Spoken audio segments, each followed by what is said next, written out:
Welcome to the Jaron Jarvis channel. I am Jaron Jarvis. Today, I would like to introduce to you why I hate yellow cars. I am homeless.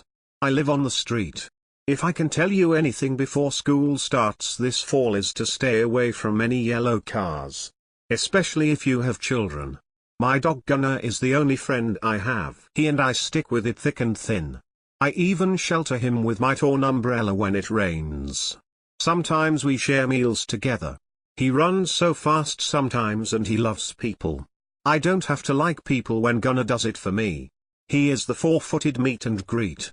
In fact, soon as he sees you, he is bound to jump you and he moves fast. People have been taking to call him, Gunner the Runner. I like to think I came up with that one. I always stand outside the intersection of an elementary school. I see parents dropping off their kids. I see the frustrated crossing guards who always look like they could also work in the cafeteria. People usually despise me but I am used to it. I have no self-image. I know I smell terrible. I probably have not looked at myself in a mirror for years. Was it 2009? Anyway, I used to be a realtor before the housing market crash. Been on the street for about a decade now. God, it's been so long I can't tell any of you who might be homeless what the change is like. Personally, I don't think you are up for it unless you like sleeping outside buildings, finding a used mattress somewhere and hauling it to your corner, being wary of the other homeless in the area and how they might be a threat. You get a real scope of the layout of the town you live in, ironically living nowhere in it. The cops haven't always been kind to me. Every day I get the usual stuff, asking how I'm doing, what I'm doing here. They ask me to leave on occasion and that's when I stand outside the drive-thru of our local McDonald's. I ask for money because I no longer earn money. The government will soon shut down programs for me. I am convinced that EBT and SNAP will be discontinued right about the time our nation finally remembers that it spent too much. Then there will be another recession, probably worse than 2008 to 2009. Now, once in a while that school gets so packed with traffic I see them. Yellow cars. They come in and someone picks up a kid. They drive off real fast, and before you know it there is an Amber Alert.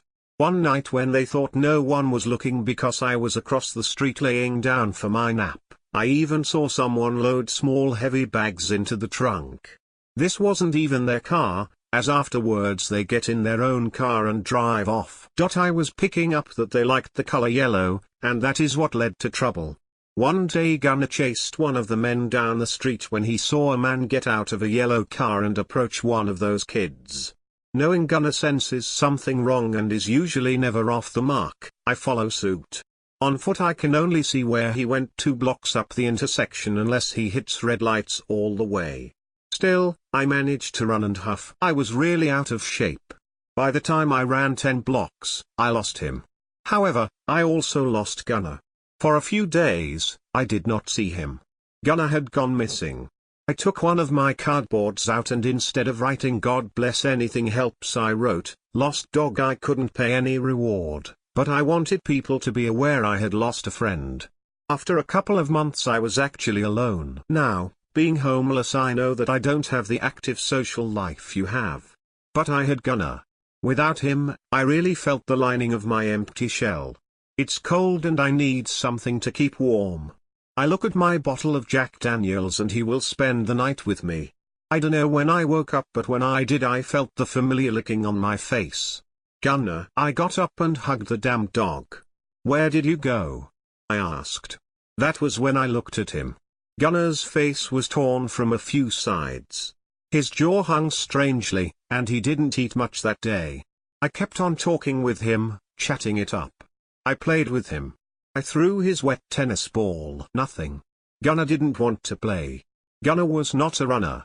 It broke my heart to see him like this. My best and only friend in the whole world, and here he was, scarred and broken, inside and out. What in the hell happened? I now learned that Gunner liked his water warm. For some reason, he would not drink cool water. It was the same with food. It could not be dry. If I got the off-brand kibble I had to get it wet by soaking in a public bathroom sink for a few seconds. He would eat the soggy meal up. Gunnar also liked to dine alone, or he wouldn't dine at all. I suppose even dogs like their privacy. Most of the time, though, Gunnar wouldn't look at me. He just wasn't the same. I held him but he barked at me. I tried to pet him but he bit my hand. The bite pierced my skin and broke it as he growled, and I bled around his teeth. A crowd of people stood and stared. They looked at me. Then they looked at Gunnar. They sent someone to take Gunnar from me and into some shelter. Nobody believes that I didn't do a thing to Gunnar. I damn near cry myself to sleep every night with my new friend Jack, the bottle in my hand. Sometimes I even drink my own salty tears. Gunnar was my friend. Who would hurt him? I got my answer when another yellow car pulled up. A man stepped out of the car and came to me. I was drunk at the time, and I felt like I should recognize this man talking to me. He said a lot of words. I told him to fuck off. Then he grabs my hand and makes me drop my bottle of Jack Daniels. Now he's gonna have to pay for my drink. It's a few blocks to the Vons that I got this from, and it took me quite a few months to save up for half a dozen bottles. The man looks me in the eye and smiles. He says this: "We didn't like your dog sniffing into our business, and we don't like you sniffing around either." Now. The man grabbed my neck and punched me in the gut. "We had people that were willing to train your dog to leave us alone. He wouldn't let a day go by without trying to stop us until we put nails in his bowl and locked that fucking mutt in the fridge." I couldn't believe my ears. They were also sore and throbbing for the last time. "Stop calling in Amber Alerts and never follow any of our cars again." He went on to say that not all of the yellow cars are theirs, but if they aren't, they like to have the drivers of those cars unwittingly transport captive children in the trunk. He called it the new bus system. He told me that's how they operate. Who are they? Well, I never had a chance before he slammed my face to the cement ground, and I think my forehead scraped one of those earthquake cracks dividing the sidewalk and squiggling into the street. I have to catch the next bus. Until then, I want you to know it has not been a pleasure. As he walked away, he got in his car, and as he drove off I heard this: "Get a job, you bum." After he drove off, I was a drunk, crying homeless man. Someone called me in as a domestic disturbance, and the police took me in that night. I was in tears talking about what happened, but they wouldn't believe a word of it. They might send me back on the streets. Seeing that I am mentally ill, they can't press too many charges on how they think I treated poor Gunnar. Nobody ever listened to me, except one man. A man, with a kindly face, walked into the police station and sat with me while I told him my tale. He looked interested, and asked questions about whether I was telling the truth at each part of the story. When I told him that was everything I knew, he stood up and patted me on my shoulder, before handing me a card that simply read, "Zach" on the one side, the other being blank. The man whispered in my ear, "I have a few contacts that might help.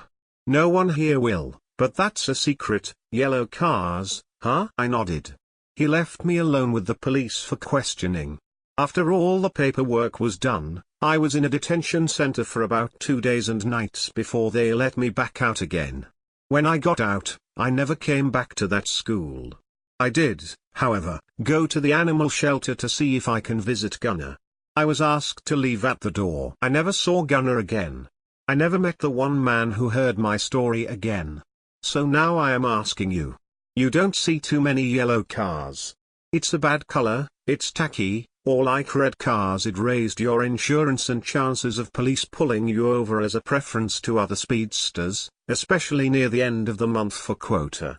I am asking you to believe me that even though I look like a pedophile, that I look like a registered sex offender, and that I can't ever tell anyone who sees me not to judge this old book by its worn cover. Appearances can be deceiving.